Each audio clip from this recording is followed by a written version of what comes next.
Hello student, आज हम करने वाले हैं जावास्क्रिप्ट के ऊपर मोस्ट इंपॉर्टेंट 30 क्वेश्चंस के ऊपर डिस्कस करने वाले हैं। तो मोस्ट इंपॉर्टेंट 30 क्वेश्चंस है अपने पास में, वो आपको मैं सामने रख रहा हूँ। हर एक क्वेश्चन के ऊपर मैं 4 ऑप्शन साथ में देने वाला हूँ और हर ऑप्शन के ऊपर आपको पहले, अगर आप देख रहे हैं तो आप पोज करके पहले इसका आंसर टिक कर सकते हैं, कॉपी पेन लेके उसके बाद टिक करके मार्क देखें कि आपके जावास्क्रिप्ट में कितनी कमांड है। और मोस्ट इंपोर्टेंट क्वेश्चंस हैं, इसमें लगभग क्वेश्चंस अपने पास में मेन एग्जाम में आने के चांसेस हैं। तो पहला क्वेश्चन है अपने पास में कि जावास्क्रिप्ट क्या है। तो जावास्क्रिप्ट के बारे में पूछा है हमें कि क्या वो डेटाबेस है क्या। हमें पूछा गया है कि जावास्क्रिप्ट है क्या, वो डेटाबेस है क्या। हमें पता है कि जावास्क्रिप्ट है वो क्या होती है कि स्क्रिप्टिंग लैंग्वेज होती है। क्या होती है? स्क्रिप्टिंग लैंग्वेज होती है। तो आंसर तो अपने पास में हो गया स्क्रिप्टिंग लैंग्वेज, बट अपने पास में अदर ऑप्शंस भी तो हैं। अदर ऑप्शंस के अंदर अपने पास में जैसे डेटाबेस, तो डेटाबेस क्या है अपने पास में? डेटाबेस क्या होता है? डीबीएमएस, मतलब डेटाबेस मैनेजमेंट सिस्टम। तो डीबीएमएस है जिसमें MySQL हो गया मेरे पास में, MySQL हो गया, या फिर मेरे पास में डीबीएमएस के तो जो भी मेरे पास यूज में लिया जाता है, ये तो डीबीएमएस डेटाबेस अपने पास में वहाँ पे काम में आता है। ऑपरेटिंग सिस्टम अपने पास में सिस्टम चलाने के, मतलब कंप्यूटर है उसको यूजर और हार्डवेयर के बीच में, यूजर और हार्डवेयर के बीच में अपने पास में इंटरफेस का काम करता है। तो ऑपरेटिंग सिस्टम है वो सिस्टम चलाने के काम में आता है अपने पास में। और कंपाइलर है वो क्या करता है अपने पास में? High level language to low में, लो टू हाई के अंदर कन्वर्ट करता है, मतलब लो लैंग्वेज को हाई लेवल में कन्वर्ट करता है और हाई को लो लेवल में कन्वर्ट करता है। तो मैं चलता हूँ सेकंड नंबर क्वेश्चन की तरफ।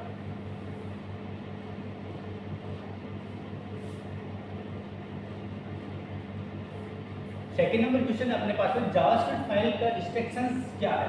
रिस्ट्रिक्शंस का मतलब पूछा है डॉट एचटीएमएल के बारे में। तो हम सभी जानते हैं कि डॉट एचटीएमएल है वो अपने पास में किस काम में आता है। डॉट एचटीएमएल अपने पास में एचटीएमएल फाइल है, जो भी एचटीएमएल फाइल उसके काम में आती है। डॉट जावा अपने पास में जावा प्रोग्रामिंग के अंदर जो भी प्रोग्राम लिखते हैं उनकी जो फाइल को हम सेव करते हैं वो डॉट जावा के अंदर सेव करते हैं। डॉट CSS है, मतलब CSS की जितनी भी फाइलें अपन जब भी HTML के अंदर डिजाइनिंग करने के जब अपने पास में काम में आती है CSS, तो उसकी जो फाइल होती है उसको जब हम सेव करते हैं तो उसकी इंस्ट्रक्शन फाइल क्या होती है? डॉट CSS होती है। उसके बाद में है डॉट JS। तो हमें पता है कि जावास्क्रिप्ट की जो इंस्ट्रक्शन फाइल होती है वो क्या होती है मेरे पास में? डॉट JS होती है।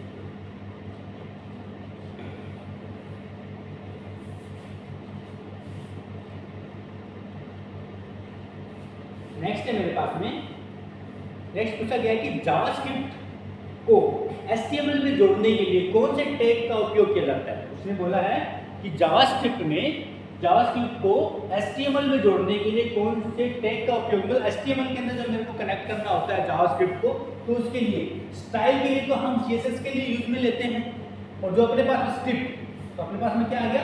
स्क्रिप्ट आ गया। स्क्रिप्ट के द्वारा ही हम क्या करते हैं? जावास्क्रिप्ट को ऐड करते हैं HTML के अंदर। तो इसका जो आंसर रहने वाला है वो ऑप्शन बी रहने वाला है। देन मेरे पास में क्या है? बॉडी के अंदर, तो बॉडी टैग मेरे पास में किस काम में आता है? जो भी अपने पास HTML की फाइल की जो भी अपने पास बॉडी बनाई जाती है अपने पास वेब पेज की, तो वो सारी डिजाइन की जाती है इसमें बॉडी में। हेडर के अंदर जो अपने पास में HTML की जितनी भी हेडिंग वगैरह देनी होती है, टाइटल वगैरह देने होते हैं, या मेटा टैग देने होते हैं, जो भी देने होते हैं वो हम कहाँ पे देते हैं? हेड के अंदर देते हैं। देन नेक्स्ट क्वेश्चन है मेरे पास में, नेक्स्ट क्वेश्चन है जावास्क्रिप्ट में वेरिएबल घोषित करने के लिए कौन से कीवर्ड का उपयोग किया जाता है। तो जो अपने पास में जावास्क्रिप्ट में लेटेस्ट जो भी अपने पास में जावास्क्रिप्ट चल रही है उसके लिए जो भी वेरिएबल को यूज में लिया जाता है वो लेट वेरिएबल का यूज किया जाता है। तो आंसर ए क्या होगा? इसका करेक्ट आंसर होगा। लेकिन इसके साथ में अपन और भी कुछ वेरिएबल है जिनका अपन यूज में लेते हैं कीवर्ड के रूप में जावास्क्रिप्ट के अंदर। जो पहला है कॉन्स्टेंट राशि, तो कॉन्स्ट लेते हैं, तो उसके अंदर क्या होता है? जो भी मतलब वेरिएबल का मतलब हम समझते हैं, वेरिएबल कहते हैं किससे कि एज ए कंटेनर होता है जिसमें वैल्यू स्टोर करवाई जाती है। लेकिन जब भी अपने पास में कॉन्स्ट नाम का कोई भी अपन वेरिएबल लेंगे, डेटा टाइप का वेरिएबल लेंगे, तो उसके अंदर अपने पास में क्या होगा कि वो डेटा है वो चेंज नहीं कर पाएंगे अपन। लेट के अंदर हम वैल्यू को चेंज कर पाएंगे। एक अपने पास में वेर नाम का भी एक क्या होता था अपने पास में डेटा टाइप होता था, जैसे अपने पास वेर नाम का, तो उससे भी हम वेरिएबल को डिक्लेयर कर सकते थे। लेकिन उसके अंदर क्या होता था अपने पास में कि जब भी वेरिएबल के वेर नाम से लेता था ये एज ए ब्लॉक होता है अपने पास में। अब ये ब्लॉक अगर उस ब्लॉक से बाहर भी है बाहर भी है तब भी वो रन होता था, तो इससे क्या होती थी, एरर जनरेट होने की चांसेस अच्छे ज़्यादा रहते थे। इसीलिए वेर नाम का लेटेस्ट वर्जन के अंदर हम यूज में नहीं लेते, हम लेट और कॉन्स्ट का यूज में लेते हैं। प्रिंट को कीवर्ड ही नहीं है यहाँ पे, डिस्प्ले भी कोई कीवर्ड नहीं है, वैल्यू भी कोई कीवर्ड नहीं है किसमें, जावास्क्रिप्ट के अंदर।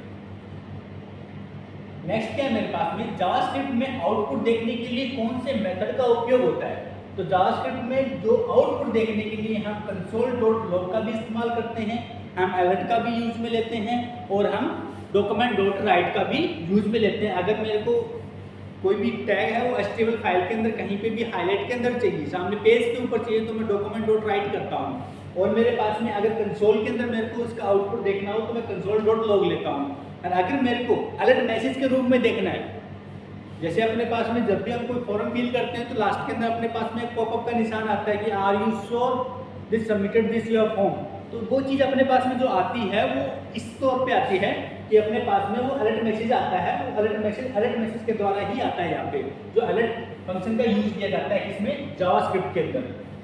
नेक्स्ट है मेरे पास में जावास्क्रिप्ट के सेंसिटिव होती है, हाँ होती है। यहाँ पे अगर अपने पास में स्मॉल लेटर को कैपिटल में, कैपिटल को स्मॉल में लिख दें तो उन दोनों का अलग अलग मीन्स होता है यहाँ पे, तो ये क्या सेंसिटिव होती है, तो इसमें हाँ ऑप्शन होगा। नेक्स्ट है मेरे पास में सिंगल लाइन कमेंट के लिए, सिंगल लाइन कमेंट के लिए क्या उपयोग होता है। तो सिंगल लाइन के लिए तो हमें पता है डबल डैश का यूज किया जाता है, जो अपने पास में डबल डैश है इसका यूज लेते हैं। और अपने पास में जो मल्टीपल लाइन के लिए क्या यूज लेते हैं, ऑप्शन नंबर ए लेते हैं। यहाँ पे मल्टीपल लाइन के लिए ये होगा, सिंगल लाइन के लिए ऑप्शन सी होगा। तो जो अपने पास में क्वेश्चन है सिंगल लाइन के लिए कमेंट के लिए, तो ऑप्शन नंबर सी इसका क्या रहेगा, करेक्ट आंसर रहेगा। एडिशन ऑपरेटर कौन सा है, एडिशन ऑपरेटर हमें पता है, प्लस ऑपरेटर होता है वो क्या होता है, एडिशन ऑपरेटर होता है। और यहाँ पे जो माइनस ऑपरेटर है, यहाँ पे मल्टीपल ऑपरेटर है, यहाँ पे डिवीजन ऑपरेटर है अपने पास में। नेक्स्ट अपने पास में क्या है, नेक्स्ट है इक्विवेलेंट ऑपरेटर कौन सा है। इक्विवेलेंट ऑपरेटर का मतलब क्या हो गया, जब दो बार मेरे पास में देखो एक सिंगल तो इक्वल का निशान होता है, एक सिंगल ऑपरेटर का नाम इक्वल का निशान होता है वो तो ना साइन ऑपरेटर। डबल अगर इक्वल का निशान है तो क्या होगा मेरे पास में, इक्विवेलेंट ऑपरेटर होगा। इसके अंदर क्या होता है मेरे पास में कि वैल्यू दोनों की क्या रहती है, हमेशा सेम रहती है। और क्या है मेरे पास में, नॉट इक्वल का निशान है, तो ये क्या है, लेस देन इक्वल का निशान है, ये ग्रेटर देन इक्वल का निशान है मेरे पास में। आगे है स्ट्रिक्ट, स्ट्रिक्ट इक्विवेलेंट ऑपरेटर कौन सा होता है, स्ट्रिक्ट मतलब स्ट्रिक्ट का मतलब क्या होगा, जिसके अंदर देखो हमने पहले इससे पहले वाला क्वेश्चन था उसमें हमने बात की थी कि जिसमें दो इक्वल के निशान है, दो इक्वल के निशान का मतलब क्या होगा कि दोनों के अंदर क्या है, दोनों की वैल्यू क्या होती है, सेम होती है। लेकिन जब स्ट्रिक्ट इक्विवेलेंट ऑपरेटर लग जाता है तो इसका मतलब होता है कि उन दोनों की वैल्यू तो सेम रहेगी, साथ में उनके डेटा टाइप भी क्या रहेंगे, हमेशा सेम रहेंगे। तो हमारे पास में क्या आ जाएगा, ऑप्शन नंबर सी का क्या हो जाएगा, करेक्ट आंसर हो जाएगा। नेक्स्ट अपने पास में है जावास्क्रिप्ट में कंडीशनल स्टेटमेंट कौन सी होती है। तो कंडीशनल स्टेटमेंट हम जानते हैं कि इफ एल्स होती है, स्विच केस होते हैं, ये क्या होते हैं अपने पास में कंडीशनल स्टेटमेंट होती है। तो यहाँ ऑप्शन नंबर ए ही दे रखा है, इफ एल्स दे रखा है, यहाँ स्विच दे रखा है, यहाँ फोर्थ क्या होता है, लूपिंग स्टेटमेंट होती है। नंबर डी दोनों ए और बी, तो ऑप्शन नंबर अपने पास हम जानते हैं कि इफ एल्स भी होता है, स्विच भी होता है। अगर दोनों ऑप्शन हमें डी में दे रखा है तो इसका आंसर क्या हो जाएगा, डी ऑप्शन हो जाएगा। नेक्स्ट है मेरे पास में जावास्क्रिप्ट में फंक्शन घोषित करने के लिए कीवर्ड का यूज क्या किया जाता है। तो श्योर है कि फंक्शन यूज करने के लिए हम फंक्शन कीवर्ड का यूज में लेते हैं, तो यहाँ फंक्शन अपने पास में आ गए। नेक्स्ट मेरे पास में है एरे किस ब्रैकेट में लिखा जाता है। तो अपने पास में कौन से ब्रैकेट में लिखा जाता है, क्या बड़े वाले ब्रैकेट में लिखा जाता है। ऑब्जेक्ट किस ब्रैकेट में लिखा जाता है, ऑब्जेक्ट अपने पास कर्ली ब्रेसेस के अंदर लिखा जाता है। कर्ली ब्रेसेस के अंदर जो भी ऑब्जेक्ट होता है उसको हम डिक्लेयर करते हैं, एरे को किसमें डिक्लेयर करते हैं, हम बड़े ब्रैकेट में। देन मेरे पास में नेक्स्ट है जावास्क्रिप्ट में एंड ऑपरेटर। एंड ऑपरेटर कौन सा होता है, तो एंड ऑपरेटर अपने पास में दो बार एंड जो और का निशान, एंड का निशान अपने पास में वो लगाया जाता है। तो दो बार ऑप्शन नंबर बी क्या रहेगा, इसका करेक्ट आंसर रहने वाला है। और ये कौन सा है मेरे पास में, और ऑपरेटर के लिए है। जैसे नेक्स्ट क्वेश्चन ही दे रखा है मेरे पास में, तो और ऑपरेटर में कौन सा है, जावास्क्रिप्ट में और ऑपरेटर कौन सा है, तो जावास्क्रिप्ट में और ऑपरेटर कौन सा है, ऑप्शन नंबर सी का क्या होगा, करेक्ट आंसर होगा। नेक्स्ट क्वेश्चन है मेरे पास में अलर्ट मैसेज देखने के लिए कौन से फंक्शन का यूज किया जाता है। जैसे मैंने बताया आपको, अगर कंसोल के अंदर हमें आउटपुट चाहिए तो console.log लगाते हैं। अगर मेरे को किसी भी डॉक्यूमेंट के ऊपर कोई भी लिखा हुआ चाहिए तो हम डॉक्यूमेंट डॉट राइट लगाते हैं। और अगर मेरे पास में अलर्ट मैसेज के रूप में अलर्ट मैसेज को देखने के लिए फंक्शन को यूज लेते हैं, वो कौन सा होता है? अलर्ट मैसेज ही होता है मेरे पास में।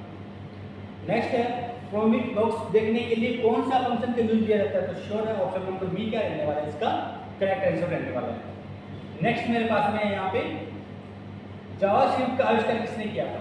तो जावास्क्रिप्ट का आविष्कार किसने किया था, ये आप मेरे को कमेंट बॉक्स में दर्शाओगे कि इसमें से ऑप्शन कौन सा सही रहने वाला है। आप कमेंट करके उसके बाद में मेरे को बताओगे कि इसका आंसर सही क्या रहने वाला है। जावास्क्रिप्ट किस वर्ष में विकसित की गई थी? जावास्क्रिप्ट विकसित की गई थी 1995 को। 1995 को। ऑप्शन नंबर बी क्या रहेगा, इसका करेक्ट आंसर रहेगा। नेक्स्ट है मेरे पास में जावास्क्रिप्ट का मानक क्या कराता है? तो जावास्क्रिप्ट का मानक, तो जावास्क्रिप्ट का मानक क्या कराता है? तो ECMA क्या लगाता है? ECMA स्क्रिप्ट है जो क्या कराता है अपने पास जावास्क्रिप्ट का मानक कहा जाता है।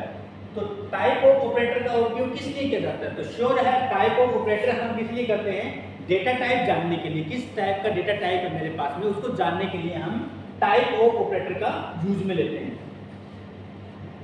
नेक्स्ट क्वेश्चन है मेरे पास में, एरे को पहला इंडेक्स क्या होता है? मैंने हमेशा आपको क्लासरूम के अंदर भी बताया है कि जब भी हम एरे को पहला इंडेक्स है वो हमेशा 0 से स्टार्ट होता है हमारे पास में। कहाँ से होता है?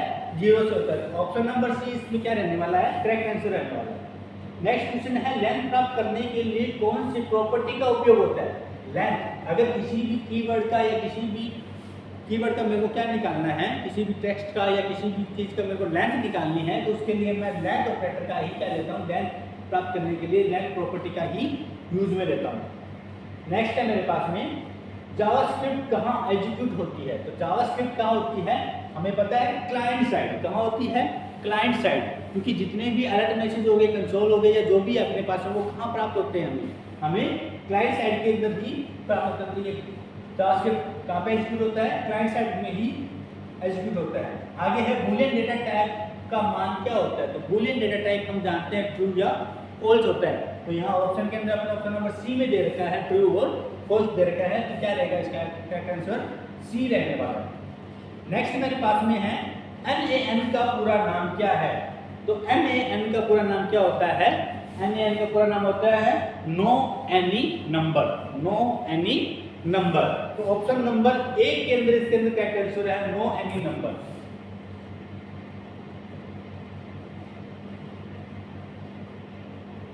नेक्स्ट है मेरे पास में, HTML एलिमेंट को सिलेक्ट करने के लिए कौन सा मेथड का उपयोग लेते हैं? तो एलिमेंट मतलब जो HTML के अंदर मेरे पास में एलिमेंट है उसमें से कोई वैल्यू है या कुछ और है, उसको अगर गेट करना होगा, मेरे को उठानी होगी वहां से, तो कहां से उठाऊंगा मैं? Gate element by ID. तो यहाँ याद रखना जो ई कैपिटल रहने वाला है, बी कैपिटल रहने वाला है, यहाँ पे आई क्या रहने वाला है?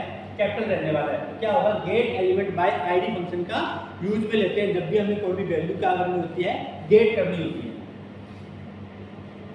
नेक्स्ट है मेरे पास में, जावास्क्रिप्ट और जावा क्या एक ही भाषा है? तो श्योर हम जानते हैं कि ये एक ही भाषा नहीं होती है, नॉर्मल सा क्वेश्चन है। नेक्स्ट है मेरे पास में, जावास्क्रिप्ट का मुख्य उपयोग क्या है? तो हमें पता है कि जावास्क्रिप्ट का जो मुख्य उपयोग होता है वो किस लिए होता है अपने पास में?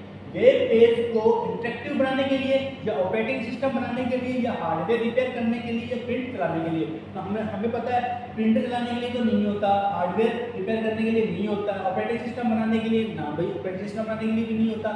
नेक्स्ट अपने पास में क्या बचा है? ऑप्शन नंबर एक कि जो मेरे पास में वेब पेज है उसको इंटरेक्टिव बनाने के लिए मैं क्या यूज में लेता हूँ? जावास्क्रिप्ट यूज में लेता हूँ। तो ये नंबर 30 नंबर क्वेश्चन थे अपने पास में। ये 1 से लेकर जो 30 नंबर तक क्वेश्चन थे ये मोस्ट इंपॉर्टेंट थे। और एक बार आप वापस से इसको जाके लर्न कर लेना, एक बार देख लेना वापस से, एक अपनी तरफ से एक बार ऑप्शन लगा के देख लेना कि कौन सा आंसर अपने पास में सही रहने वाला है। तो ये मोस्ट इंपॉर्टेंट क्वेश्चन थे जावास्क्रिप्ट के जो मैंने आज आपको कवर कराए हैं। नेक्स्ट क्लास के अंदर नेक्स्ट टॉपिक के ऊपर मैं वापस वही 30 क्वेश्चन लेके आऊँगा। ये हर रोज अपने पास में अब एक सीरीज चलने वाली है, तो कृपया जुड़े रहिए, देखते रहिए और करते रहिए।